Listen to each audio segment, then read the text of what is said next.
Can you hear us good out there? Okay, are you enjoying yourself so far? I hear you. Are you enjoying yourself so far?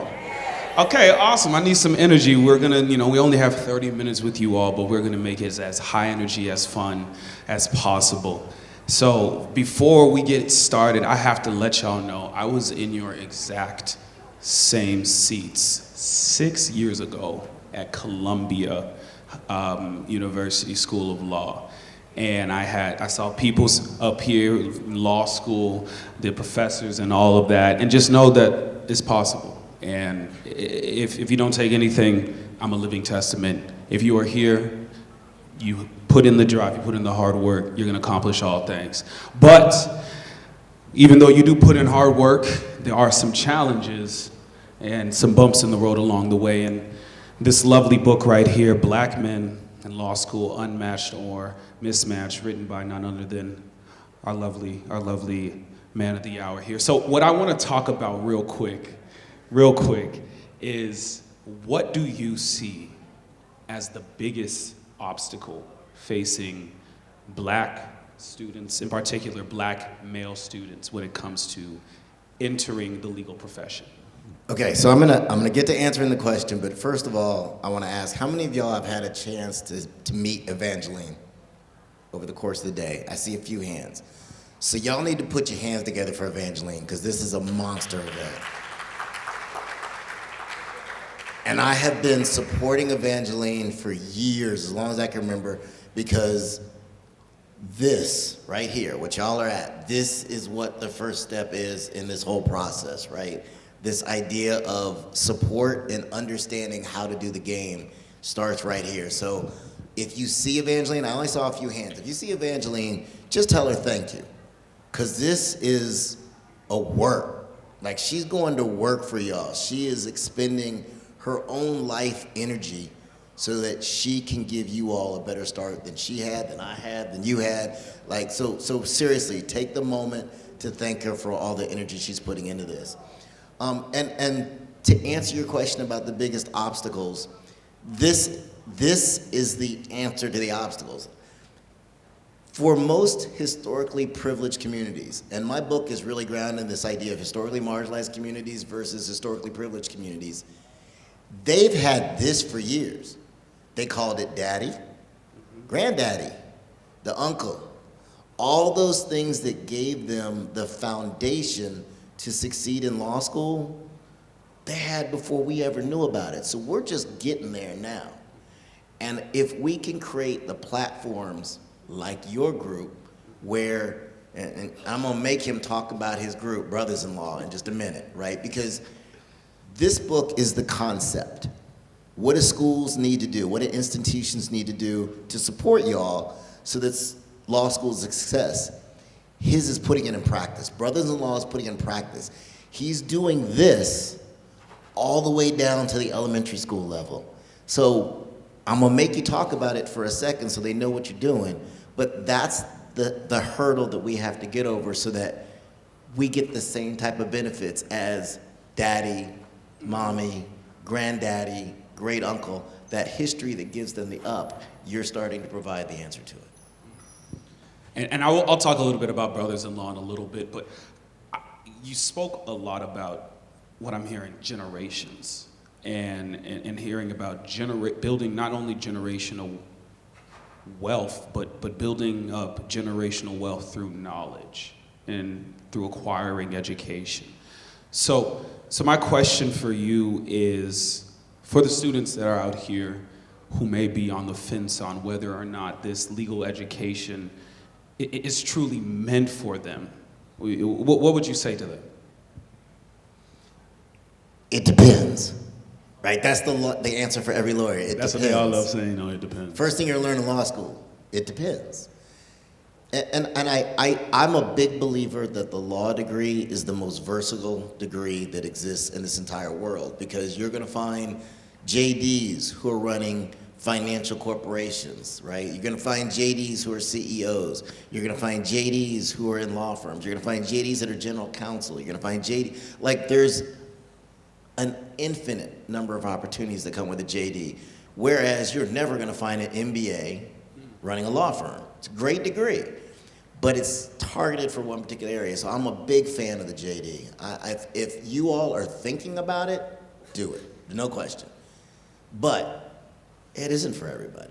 It isn't a degree that you should take lightly, and it isn't a degree that you should invest 3 to 4 years of your life for if you don't know how it's going to benefit you. I will never say you need to know what practice you're going to go into, but you need to know that it's going to benefit you somehow, because that's a chunk of time. 4 years is not insignificant. So I'm not going to say it's for everybody, but I think it's the best degree out there. Okay, that's great. I want to get into this book, and if you all have not had a chance to, before you actually start law school and have to read pages on pages on pages on pages on pages, read this, all right? And it's a very quick read, but there's something that you talk about, the mismatch theory, and I was wondering if you could share with the group a little bit about that. So I'm gonna say, by all means, if you're at an institution, get them to get the book, but not just because. I want you all to read it. I do want you to read it because it gives you some insight into how to succeed in law school. But it's more important that your institution read this, right? So make sure your deans, your associate deans of students, make sure they read it, because it helps them understand what they need to do to support you. Because ultimately, I want you to be successful. And successful is a broad category, but there's certain things that we as an institution, and I say we because I'm a faculty member, we need to do to support you in a way that you're gonna feel like those 3 to 4 years were worth your time and worth your energy. Right? So that's my first thing on the book. The mismatch theory is essentially it's a theory that was postulated by a guy named Sander. He's a law professor at UCLA, and he wrote a bunch of articles that caught a lot of attention. He wrote a book too, and essentially he argued back in 2004, 2003, somewhere around there, that African American students were mismatched with their appropriate law school when they were at places like Harvard and Yale and Stanford, and that they would be more appropriately matched at lower tiered schools. That it was a disservice to African Americans to put them at high ranked schools, and that they would be better off, to use his words, at lower ranked schools. That is the mismatch theory in a nutshell. So my question for you is, well, one, do you agree? Do you believe that the T14 schools are not inherently designed for us, and by default we should not attend them? Or do you have a different theory? Those are two different questions. It is. T14 schools, you can't isolate. All of law was not meant for us. Right? Laws were designed to defeat us. Like, law is essentially, from the Constitution, meant to put us down. The laws aren't meant to support us. So if laws weren't meant to support us, then you know law school was not meant to support us. So the whole institution itself, at its foundation, is not meant for us. But that doesn't mean we don't need to be there. All the schools have to increase the energy, the resources, what they do, so that we can be successful in there. So I don't want to limit it to just the T14. Now, the second part of your question was, do I agree? Absolutely not. I think it's horse hockey, right? I think that the idea behind the mismatch theory is the same level of privilege that's existed within the country since the Constitution. I keep going back to the Constitution because we're talking about law. But it's existed in this country since its foundation. It's the same idea that y'all belong over there. We'll take care of over here. And maybe 1 or 2 of you are good enough to come up here with us, but the rest of y'all belong over there. And ultimately, from a data standpoint, and it's in the book so you can read it, the quantitative people have looked at how he got to his conclusions and said, you're wrong. There's just no way the way you did this analysis is proper. There's way more articles out there that say he was wrong than he's right. But once you get something like that in the air, like the mismatch theory, people like Scalia, people like Thomas, people like, who's the author we were talking about earlier? I have to remember his name in a minute. But other large-scale public authors have started to use this, and it gains traction. So my book was a qualitative response to the mismatch theory, but there's plenty of quantitative responses out there. And together we all say, it's horse hockey. No, it's just a restatement of you wanting to assert privilege. So I want to take it away from the law schools now, and I want to focus on the students. So one thing that I have always been told, for some context, I grew up in suburban Minnesota. I was the only black male student in my entire school for quite some time. And one thing my mom and dad always told me was that you need to advocate for yourself and be your own advocate for your own education. I was just curious if you had any words of advice to these students when it takes regarding entering this profession and that's already set up against you, that was designed to oppress you in some sense, but yet our presence is needed now more than ever.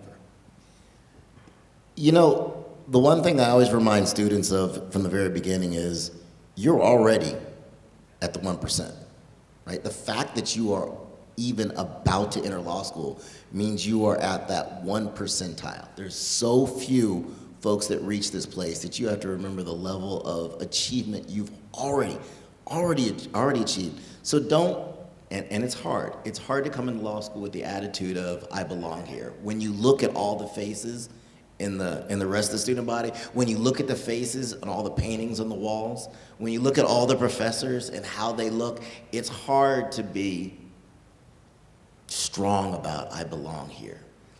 But remember, you're the 1%, so you already belong. And from that point, you need to figure out what's going to keep you spiritually strong, emotionally strong, and physically strong. So what I always tell 1Ls coming in is, you've already proved that you belong here. And whatever you did to get here, don't change it up, right? If church was your jam, keep going to church. If running 3 miles a week was your jam, keep running 3 miles, because whatever it was about you that got you to this place, you need to keep doing it. The one thing I will always kind of push on 1Ls is, I need 1 solid year out of you. Yeah. 1. Everybody thinks about law school as 3 years, and it is 3 to 4 years, but I need 1 solid year where if you ain't dating nobody, don't start now. Right? I do not need emotional baggage this 1 year, right? Don't start something brand new this year, because I need you as stable and steady as possible for 1 year of your life. Think about that. For your whole life, I just need 1 year out of you, because law school's made in that first year. And it's not that you are better or worse because of where you end up in that 1 year. It's that you open up opportunities. The doors that are available to you are largely going to be determined by how you do in 1 year of your life. So what I want you to do in that 1 year, when you get there, is figure out your support systems, right? Like when I went to law school, there was 3 dark people in that room and a whole classes, and you know what? We sat right next to each other because we knew when they started saying stupid shit that we were going to be like, you gonna tell him, or am I gonna tell him? One of us gonna tell him, right? Somebody gonna tell him. Somebody gotta tell him, right? Because some I told him last time. All right. We're calling a meeting. All right. But I get you. We've been there, right? Like we get up in some property classes and they talking about, thank you, right? Make sure you get your support network. Make sure you all bond. Make sure you got each other's back in law school, and make sure you got that out of law school, because there's gonna be times when you need to just distance yourself from the craziness in there, and you're gonna need your church. You're gonna need your brothers, right? You're gonna need your sisters. You're gonna need somebody who can hear you and be like, did they actually say that? You're gonna need that kind of person to help you 1 year. That's all I'm asking for, 1 year. Second and third year, you'll figure out, but I need you to focus and just stay steady for 1 year. And as someone who just finished my first year of law school, after my first semester, I ended with a 3.8. After that first semester, that set me up for my summer Thank you. Work real hard for it, right? So getting A's on your transcript and your law school transcript is not unheard of, but it's just very rare. I think, at I won't speak at Howard by itself, but if you have like a class of 50 to 60, you can only hand out 5 to 10 A's, the entire class. And somebody's gonna have to get a C. Like, that's just how the distribution is in law school. It's messed up, It is what it is, though. That's what we go through. But based off of that one semester, I was having law firms reach out. I was having, the U.S. Attorney's Department, everybody reaching out, because if you are a black person, the fact that I'm a black male, so I'm only 2% of the legal population right now. The fact that I am black, I have decent grades. The fact that I have good grades, I have an A on my transcript, is literally a unicorn. That is what legal recruiters would tell me. They say, so what's your transcript, what's your GPA? They're like, oh, okay, yeah, no, there's no problem. To the fact that some law firms, I won't say which ones, actually have a separate scale when determining the acceptance of their racial and ethnic minority candidates. They will use a different GPA to try to get that. They want us. They really do want us, like, as much as we may believe it or not. And that's why I started Brothers-in-Law, right? You talk about you need to have a community. You need to have people that are supporting you. What Brothers-in-Law? It stemmed from, raise your hand, in anybody in the audience? Howard, any Bison in the room? Okay, yeah, So, when I was at Howard undergrad, we had something called the ratio. My fellas may know a little bit something about that. You step in a class about 40 people, you will only see 2 other fellas in there, including the professor, 2 other fellas, right? Unfortunately, that didn't change that much when you went to the law school. And we could have a whole conversation about black men in higher education, but that's a whole nother conversation, whole different conference, right? But what I did, I wanted to have a space where black male students, be able to come together and to be able to talk about real stuff without fear of judgment, fear of rejection, fear of getting, blacklisted and never ever getting married because, one person finds out and then that person tells their girlfriends and the whole school knows, right? So we wanted to create something like that. But in developing Brothers-in-Law, right, developing a space for black men, I saw the larger issue. Did you all know that currently only 14% of the legal profession is non-white? 1-4. Black people make up 13% of the US population, but 14 is non-white altogether. Okay, so we see the issue because what percentage of racial and ethnic minorities are in prisons? Or, God forbid, getting death sentences, getting, maximum sentences, all these things. So we need more attorneys of color. We do. And we don't need a legal profession that is 50% black men. The population just wouldn't allow for it. So we have to support each other, right? So we need to look to our black women. All right, we need to look to our Latinx male brothers and sisters, to our AAPI brothers and sisters, and acknowledge that now this is a space still for black men. And we are going to uplift and build them. But we have to build as we climb, and we can't just lift one group, right? Again, we've been through the generations in order to get our rights, we can only do it for the black men.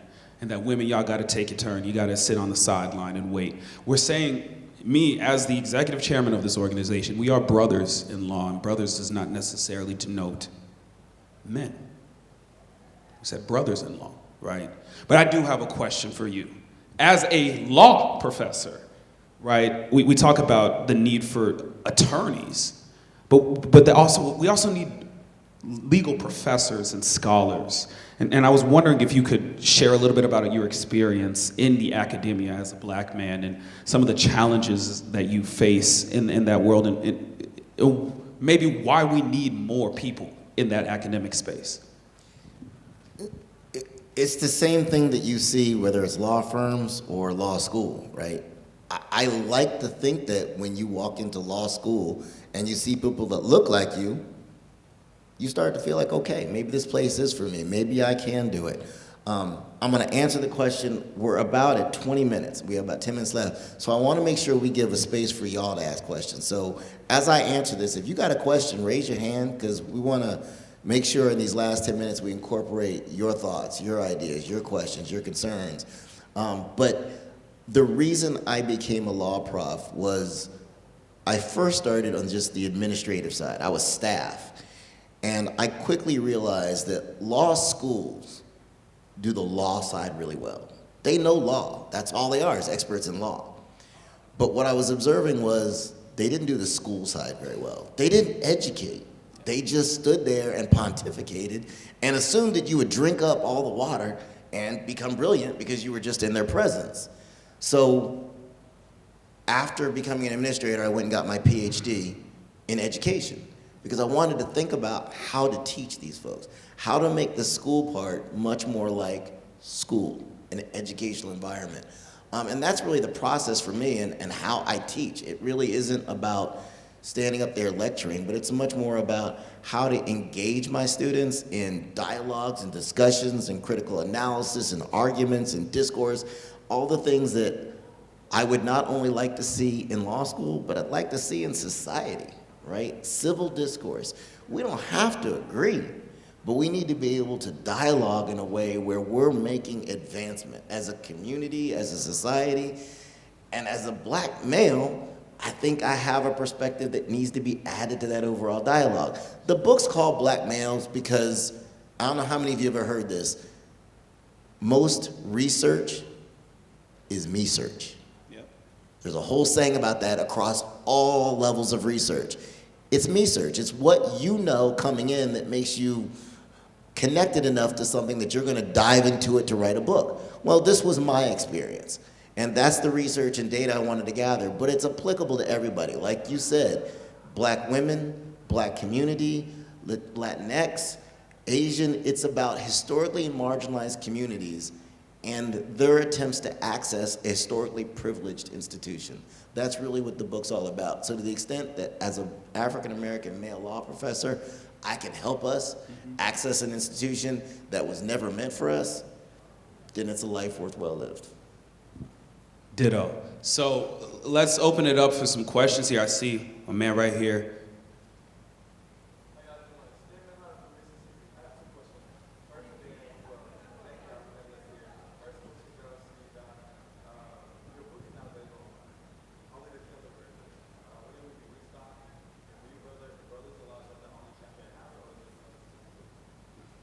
So the question was the availability of the book, and I honestly have no idea. I couldn't tell you a thing about like Rutledge. Once you sign, for those of you who've written the book, once you sign the contract, your life is just theirs. So I wrote the book, and then they do what they're gonna do. What I would do is talk to people like Evangeline, who kind of have access to large quantities of orders. And I don't know to the extent that she can connect people who have registered for the conference with the book and maybe do something that way. But I'm happy to work with her on that to make it available to you. And I don't know if it's, Kindle version available or not. That's all I'm too old to even know how that works.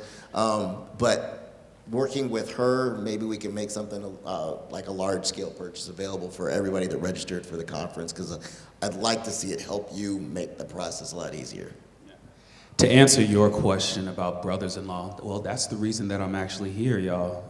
We started this past year, and we have chapters sprawling all across the country, but we need y'all to be those leaders, to actually put what he wrote into practice, because what we're doing is attacking as early as elementary school, getting people in the mindset and prepared for college and career readiness, for a profession, for corporate, for white collar, for all these things that we were told that you are too black, you are too poor, you are too insert word here, excuse for why we should not be there. So if any of you all are interested in joining Brothers-in-Law, again, my name's David Edgerton III. You can find me anywhere, everywhere. You can also search Brothers-in-Law on your lovely Google machines. But yeah, that's the answer to your question. Any other? Yeah. Appreciate everything y'all have said and are doing.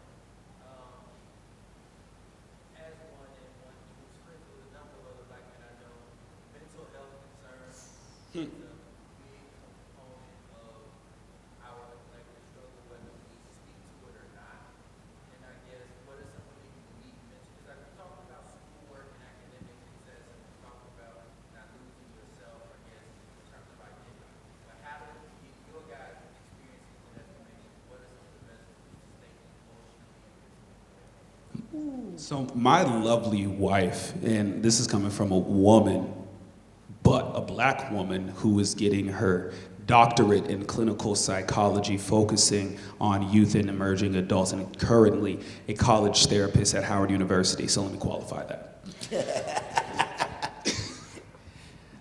The main issue that is plaguing black men is a lack of identity.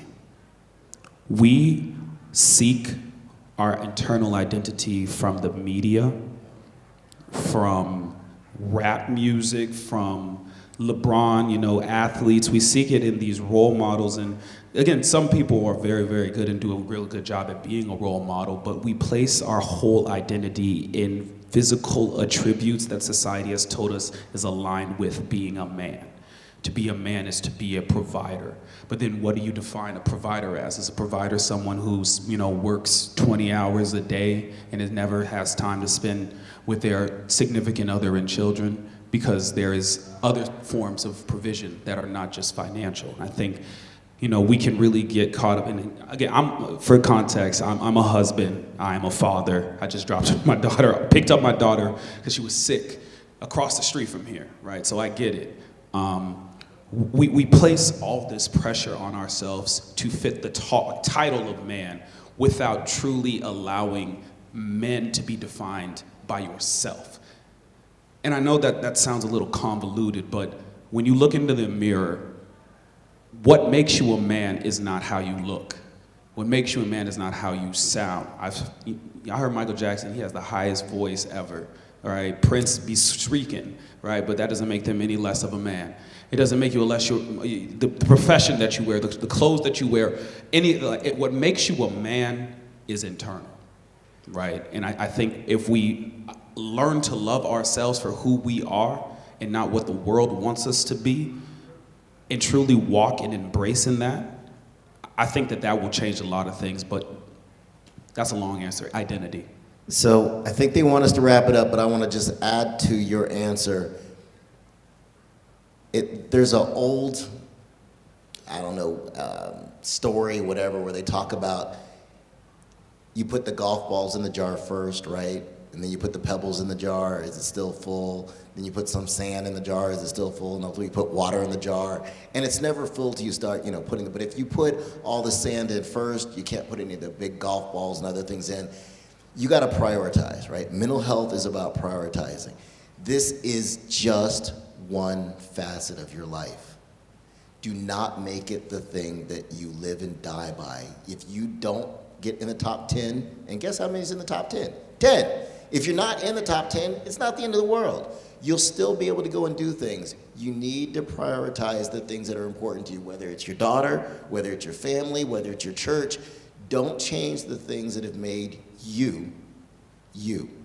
You became the person that got into law school doing those things. Don't change them today. Otherwise, it will start to drain you as you try and become an identity that isn't your identity. It's the identity that they wanted for you coming in law school. They have an identity for law students. They have an identity for lawyers. They have an identity for the partner at the law firm. And you will easily get swept up in that, and your mental health will suffer because it's not you. So throughout this entire journey, make sure, and I am a big fan of getting support, like his wife, early on. Don't wait till you're like, I'm about to lose it, I'm stressed, I'm about to break down. Start before then and get the help, get the guide. You go for a physical, why don't you go for a mental physical? Just to make sure you're straight. Don't wait until. Law school is gonna be challenging enough. Make sure you get ahead of it and prioritize the things that are most important to you. And hopefully with that kind of foundation, you'll make it through. I think that is our time, so thank you all so much. Again, we'll be around, and good luck to you on your journey. Thank you.